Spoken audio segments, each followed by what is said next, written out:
chapter wise most important topics for your class 12th board exams whether you are CBSE board student or any state board student। आज की इस video में जो मैं आपको important topics बताने वाली हूँ चैप्टर वाइज, अगर आप वो कर चले जाते हैं तो ऐसे सोचो कि आपकी नैया पार हो जाएगी यार, है ना। क्योंकि बोर्ड एग्जाम्स में बहुत इंपॉर्टेंट रहता है कि हार्डवर्क के साथ साथ आप स्मार्ट वर्क भी करें, क्योंकि सिर्फ हार्डवर्क से बात नहीं बनेगा यार।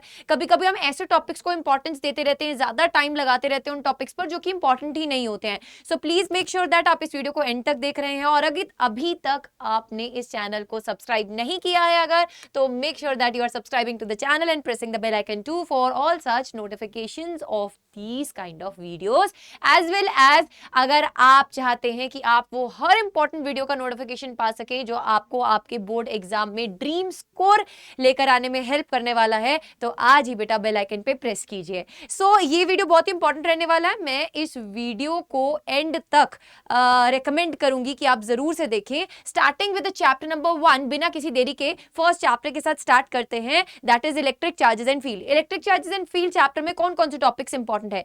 The very very very important topic is electric dipole. Electric dipole की वजह से electric field at axial point, equatorial point as well as torque की जो डेरिवेशन है, ये सब की सब बेटा बहुत इंपॉर्टेंट है। ये जरूर से लिख लिख कर कीजिए। अगर आप सिर्फ रीड करते जाएंगे तो डेरिवेशंस कभी भी दिमाग में बैठ नहीं पाएंगी। प्लीज मेक श्योर दैट कि आप अच्छे से उसको लिख कर देख रहे हैं, डायग्राम्स ड्रॉ करके देख रहे हैं। Then electric flux is important, then Gauss's law with its application. Spherical shell वाला एप्लीकेशन लास्ट ईयर कट गया था सिलेबस में से, बट इस बार दोबारा से इंट्रोड्यूस किया गया है। यानी कि कहने का अर्थ यह है कि शायद चांसेस ब्राइट हैं कि इस बार इस एप्लीकेशन में से क्वेश्चन आ सकता है। सो गॉसेस लॉज के एप्लीकेशंस और इनके डायग्राम जरूर से बेटा एक बार ड्रॉ करके देख लीजिएगा। फिर चलते हैं सेकंड चैप्टर की तरफ, that is electrostatic potential and capacitance. अब ये बड़ा चैप्टर है, ये थोड़ा सा आपका एनर्जी ड्रेन करेगा, बट घबराना नहीं है इस चैप्टर से। Potential due to a shell का डेरिवेशन जो है, छोटा सा डेरिवेशन, उसको करके जाइएगा। देन इलेक्ट्रोस्टैटिक पोटेंशियल एनर्जी पर न्यूमेरिकल है। एंड बेटा शॉर्ट क्वेश्चंस में भी पूछा जाता है कि अगर आपके पास एक्सटर्नल इलेक्ट्रिक फील्ड प्रेजेंट है तब आप टू चार्ज सिस्टम के लिए या 3 चार्ज सिस्टम के लिए एक्सप्रेशन लिखें कि आपके पास पोटेंशियल एनर्जी का क्या होगा। तो वो वाला एक्सप्रेशन भी जरूर से करके जाना। उसमें आपके पास एक और एक्सटर्नल इलेक्ट्रिक फील्ड वाला इंटरैक्शन वाला टर्म आता है, इंडिविजुअल। सो टोटल 3 टर्म्स हो जाते हैं 2 चार्ज सिस्टम के लिए भी, ठीक है। तो वो इंपॉर्टेंट है, वो एक्सप्रेशन देखकर जाना। देन पैरेलल प्लेट कैपेसिटर का अगर डाइलेक्ट्रिक मीडियम है, अगर डाइलेक्ट्रिक मीडियम नहीं है, दोनों डेरिवेशंस बेटा C is equals to epsilon naught A by D, C is equals to K epsilon naught A by D, ये डेरिवेशंस आपको आनी चाहिए, यहां से क्वेश्चन बनेगा। देन कॉम्बिनेशन ऑफ कैपेसिटर के न्यूमेरिकल्स के चांसेस हैं, पूछे जाएंगे। एंड अगर आगे बात करें redistribution of charge, redistribution of charge के ऊपर कॉन्सेप्ट भी पूछा जाएगा, साथ ही साथ बेटा इसके ऊपर न्यूमेरिकल भी पूछे जा सकते हैं। फिर चलते हैं करंट इलेक्ट्रिसिटी की तरफ। करंट इलेक्ट्रिसिटी में ड्रिफ्ट वेलोसिटी इंपॉर्टेंट है, इसका डेरिवेशन इंपॉर्टेंट है, इसका एक्सप्रेशन में जो टर्म्स आ रही है उनकी डिपेंडेंस याद रखना इंपॉर्टेंट है। देन हम बात करें सेल्स का, सेल सीरीज एंड पैरेलल, बेटा बोथ डेरिवेशंस आर इंपॉर्टेंट। इनके ऊपर बेस्ड जो ग्राफ्स हैं, करंट का इंटरनल एनर्जी करंट का आपका इंटरनल रेजिस्टेंस के साथ ग्राफ, आपको बेसिक अंडरस्टैंडिंग होनी चाहिए कि टर्मिनल वोल्टेज क्या होता है, ईएमएफ क्या होता है। This topic is very important. Then coming to the Kirchhoff's law, Kirchhoff's law में केसीएल एंड केवीएल और इनके ऊपर बेस्ड न्यूमेरिकल्स। किरचॉफ्स लॉ के केसीएल एंड केवीएल बोथ का बेटा स्टेटमेंट आप अच्छे से याद करके जाएंगे, वो इंपॉर्टेंट है। साथ ही साथ इसके ऊपर न्यूमेरिकल भी आ सकता है। अब हमें पता है that potentiometer and meter bridge cut चुका है सिलेबस में से, बट अगर आप स्टेट बोर्ड के स्टूडेंट है तो वहां पर आपके पास बेटा 2 और इंपॉर्टेंट टॉपिक्स जुड़ जाएंगे इस पर्टिकुलर चैप्टर में, that is potentiometer and meter bridge, उनको जरूर से करके जाना, ठीक है। Then coming on to the 4th chapter, that is moving charges and magnetism. Moving charges and magnetism में Biot Savart's law and its application. Applications में बेटा सर्कुलर कॉइल का सेंटर पर मैग्नेटिक फील्ड निकालना एंड सर्कुलर कॉइल के axis पर किसी point पर मैग्नेटिक फील्ड लगाना, ये एक्सिस वाला डेरिवेशन तो it's very very very important, ठीक है। ये जरूर से करके जाना और इसको लिख लिख कर बेटा प्रैक्टिस कीजिएगा, ठीक है। देन एम्पियर सर्किटल लॉ, यहां पर एम्पियर सर्किटल लॉ में आपकी बात करें तो किसी कंडक्टिंग वायर के केस में बेटा जो एप्लीकेशन रहता है वहां से आपका ये डेरिवेशन आ सकता है। साथ ही साथ अगर हम बात करें फोर्स, चार्ज पार्टिकल के ऊपर कितना लगता है, कंडक्टर के ऊपर कितना लगता है। सो ओवरऑल अगर आप इस चैप्टर में से देखेंगे तो बहुत सारे इंपॉर्टेंट टॉपिक्स है बेटा, हर साल कुछ ना कुछ पूछा गया है। सो मैं ये रेकमेंड करूंगी कि इस चैप्टर को अच्छे से करके जाना, ठीक है। मूविंग कॉइल गैल्वेनोमीटर में as an ammeter and voltmeter कैसे काम करता है, एक्सप्रेशंस क्या रहते हैं, कंडीशंस क्या रहती हैं, शंट रेजिस्टर को सीरीज में लगाना पड़ता है या फिर आपको किसी रेजिस्टर को पैरेलल में लगाना पड़ता है अगर आप मूविंग कॉइल गैल्वेनोमीटर को एमीटर या वोल्ट मीटर की तरह बिहेव करवाना चाहते हैं। सो वो सब कंडीशंस आपको आनी चाहिए। देन अगला आता है अपना पिद्दू सा chapter, that is magnetism and matter. Magnetism and matter में से सब कुछ ऑलमोस्ट कर चुका है बेटा। अर्थ मैग्नेटिज्म पूरा का पूरा डिलीट हो गया है ना, जहां पे तुमको प्रॉब्लम होती थी डिक्लाइनेशन क्या होता है, इंक्लाइनेशन क्या होता है, वो सब सिलेबस में से कट चुका है। मैग्नेटिक डायपोल पढ़कर जाएंगे। मैग्नेटिक डायपोल के सिमिलरली बेटा एनालॉग से, अगर आपने इलेक्ट्रोस्टैट्स पढ़ा है तो आपको इलेक्ट्रोस्टैट्स में इलेक्ट्रिक डायपोल अगर अच्छे से आते हैं तो आप मैग्नेटिक डायपोल के सारे फॉर्मूलाज लिख पाएंगे बिल्कुल एनालॉग से।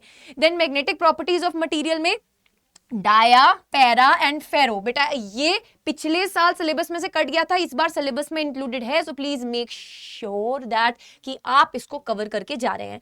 छोटी छोटी सी प्रॉपर्टीज है बेटा, एक बार जस्ट रीड करना है, एनसीईआरटी में सब कुछ मेंशन्ड है, ठीक है। एक रीडिंग दे देना इस वाले आर्टिकल को। देन इलेक्ट्रोमैग्नेटिक इंडक्शन की बात करें, इलेक्ट्रोमैग्नेटिक इंडक्शन में Lenz law, Faraday law important है, उसकी स्टेटमेंट्स आप पढ़ के जाएंगे। मैं बार बार एक चीज बोल रही हूँ, ये जो टॉपिक्स हैं ये तो आपको करके ही जाने, इनको लीव नहीं करना है। इसके अलावा ये मतलब नहीं है कि बाकी टॉपिक्स को पढ़ना ही नहीं है, ठीक है। ये वाले टॉपिक्स फॉर श्योर करके जाने, ये मोस्ट इंपॉर्टेंट टॉपिक्स हैं।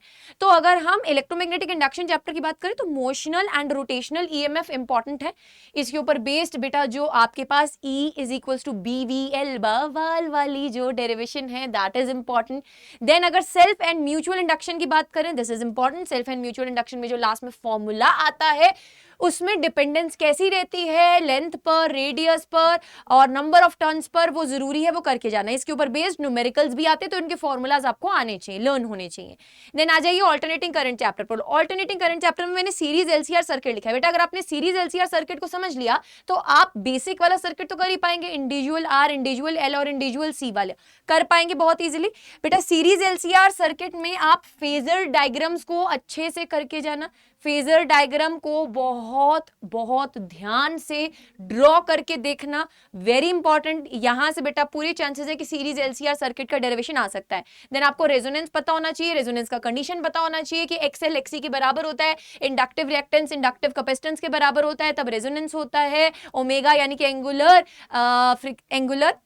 फ्रीक्वेंसी, रेजोनेटिंग एंगुलर फ्रीक्वेंसी का जो आपके पास एक्सप्रेशन आता है वो आता है 1/√LC। सो ये सब चीजें आपको पता होनी चाहिए। क्वालिटी फैक्टर का जो ग्राफ बनता है जब आपके पास रेजोनेटिंग फ्रीक्वेंसी होती है तो आपके पास मैक्सिमम करंट फ्लो करता है, वो ग्राफ भी आपको पता होना चाहिए। साथ ही साथ अगर हम बात करें ट्रांसफॉर्मर, वेरी इंपॉर्टेंट, ट्रांसफॉर्मर का जो आपके पास बेटा ट्रांसफॉर्मर रेशियो का जो एक्सप्रेशन है पावर इनपुट पावर आउटपुट के बराबर रहती है, उसकी एप्लीकेशन, उसका डायग्राम बहुत इंपॉर्टेंट है। इसके ऊपर बेस्ड न्यूमेरिकल आने के भी चांसेस है, तो ये यहां से बेटा चांस है कि आपको ये ज्यादा नंबर का देखने को मिल सकता है। As we all know that competency based questions increase हो रहे हैं, सो बेटा हो सकता है कि इसके ऊपर केस स्टडी भी आ सकती है, ठीक है। फिर पावर इन एसी कट गया था, पावर फैक्टर सिलेबस में से पिछले साल कट रखा था, इस बार सिलेबस में इंक्लूडेड है, तो पावर इन एसी को अच्छे से करके जाएंगे। पावर फैक्टर की वैल्यू डिफरेंट डिफरेंट सर्किट्स में, individual R, individual L, individual C में क्या होती है वो आप रीड करके जाएंगे अच्छे से, ठीक है। नेक्स्ट आ जाइए इलेक्ट्रोमैग्नेटिक वेव्स पे, दूसरा चैप्टर है। डिस्प्लेसमेंट करंट का सिर्फ और सिर्फ बेसिक नॉलेज होना चाहिए आपको कि डिस्प्लेसमेंट करंट क्या होता है।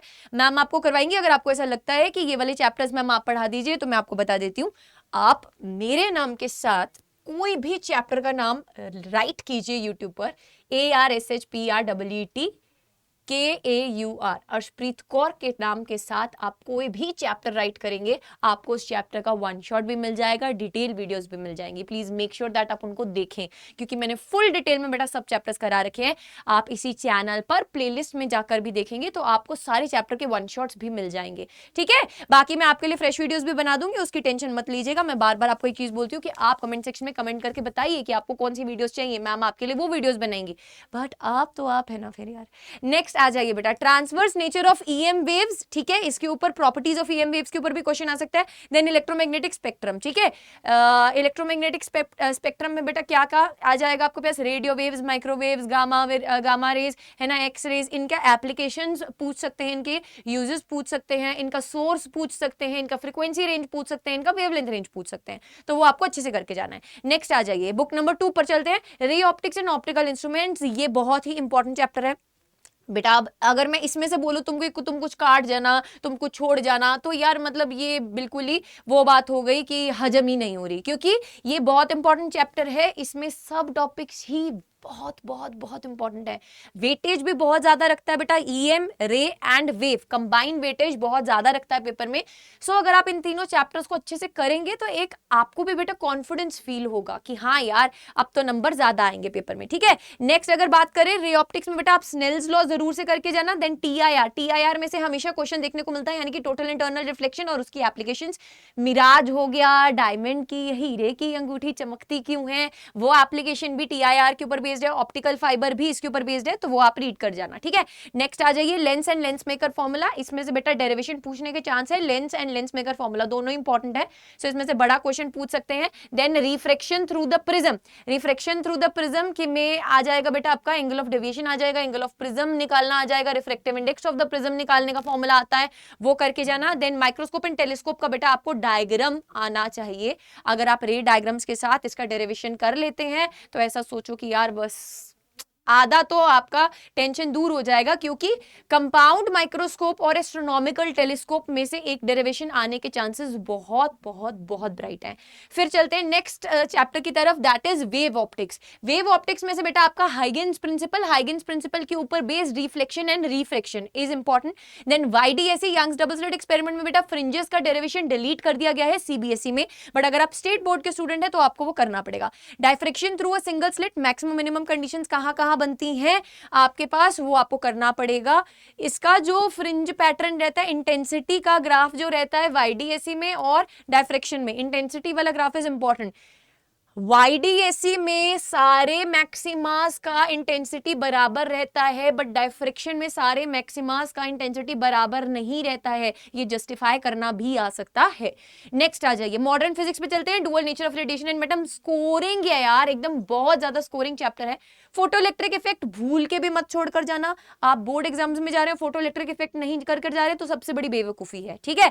इसके ग्राफ्स जो है वो बहुत इंपॉर्टेंट है, effect of intensity, effect of frequency बेटा, वर्सेस फ्रीक्वेंसी, ठीक है। एक टाइम पर एक चीज को क्या करेंगे, कांस्टेंट कर देंगे, तो आपके पास स्टॉपिंग पोटेंशियल पर क्या असर पड़ेगा, ठीक है। यहां पर आता है स्टॉपिंग पोटेंशियल पर क्या असर पड़ेगा, दैट इज रियली इंपॉर्टेंट, ठीक है। नेक्स्ट आ जाइए आइंस्टाइन फोटोइलेक्ट्रिक इक्वेशन के ऊपर बेस्ड न्यूमेरिकल आने के चांस बहुत ब्राइट हैं। Then de Broglie wavelength, de Broglie की जो वेवलेंथ का फॉर्मूला आता है for the case of electron, उसके 4 से 5 फॉर्मूलाज है बेटा, for the case of electron, for the case of proton, for the case of neutron. So वो चारों के चारों या 5 बेटा जितने भी फॉर्मूलाज आते हैं, क्योंकि एक फॉर्मूला ही दूसरे फॉर्मूला में कन्वर्ट हो जाता है जब आप काइनेटिक एनर्जी की वैल्यू को सब्स्टिट्यूट कर देते हैं in terms of your velocity and in terms of your stopping potential, तो अलग से 2 फॉर्मूलाज जनरेट हो जाते हैं एक फॉर्मूला से। सो वो इंपॉर्टेंट है, उसको करके जाना, उसके ऊपर बेस्ड न्यूमेरिकल आएगा, ठीक है।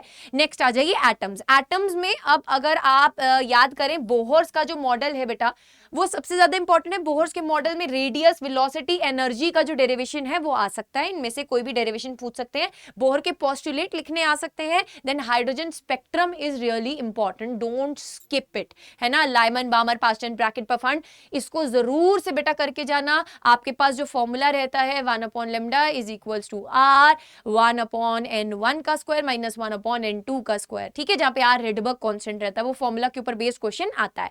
फिर चलते हैं लास्ट 2 चैप्टर्स की तरफ, that is nuclear and semiconductor. Nuclear में न्यूक्लियर फोर्स, बाइंडिंग एनर्जी का कर्व, उसका सिग्निफिकेंस, मैक्सिमम बाइंडिंग एनर्जी किसका रहता है, फ्यूजन कब होता है, फ्यूजन कब होता है, that is important. Radio activity cut चुका है सिलेबस में से सीबीएसई के, बट अगर आप स्टेट बोर्ड के स्टूडेंट है तो radio activity is really important. Alpha beta gamma की जो आपके पास बेटा प्रॉपर्टीज होती हैं एंड आपके पास जो इक्वेशंस आती हैं, है ना, वो बहुत इंपॉर्टेंट है, उनको आप रीड करके जाइएगा अच्छे से। सेमीकंडक्टर इज, ये तो बोल रहा है कि फ्री में 7 नंबर ले जाओ, ऐसा चैप्टर है बेटा। Energy band diagram in the case of solids, फिर further N type P type के जो बैंड डायग्राम्स रहते हैं, फोरबिडन एनर्जी गैप कहाँ रहता है, then diode as a rectifier is really an important topic. So इसी के साथ बेटा हमने सारे चैप्टर्स के 14 चैप्टर्स के इंपॉर्टेंट टॉपिक्स आपको बता दिए। I hope you will like this video. आप इस वीडियो को ज़्यादा से ज़्यादा बच्चों तक शेयर करेंगे। और बेटा अगर आप चाहते हैं कि आप बोर्ड एग्जाम में 95% अबव स्कोर करें तो आज ही इस चैनल को सब्सक्राइब करें, बेल आइकन को प्रेस करें। अगर मैं फिजिक्स की स्पेसिफिकली बात करूं तो बेटा फिजिक्स में आपको प्लेलिस्ट में जाकर सब चैप्टर के वन शॉट्स मिल सकते हैं, आप मैम के नाम से सर्च कर सकते हैं। साथ ही साथ बेटा हमारी टीम इसी चैनल पर रन कर रही है मिड टर्म एग्जाम्स के लिए एक स्पेशल सीरीज, सो उसका भी लिंक आई बटन में मैं पिन करवा दूंगी। प्लीज मेक श्योर दैट कि आप उस सीरीज को जाकर देख रहे हैं, आप रेगुलरली क्लासेस में जुड़ रहे हैं। मैं इस चैनल पर डेली आपको 6 PM लाइव मिलती हूँ। एंड बने रहो, मुस्कुराते रहो, बस हंसते खेलते बेटा फिजिक्स पढ़ जाएंगे। और साथ ही साथ बाकी सब्जेक्ट्स में भी अच्छा स्कोर करते करते हम बोर्ड एग्जाम्स में 95% अबव आपको स्कोर करवा कर देंगे। बट उसके लिए आपको रेगुलरली सेशंस में आना पड़ेगा, हमारे साथ जुड़ना पड़ेगा। See you all till then, bye bye all of you and take care.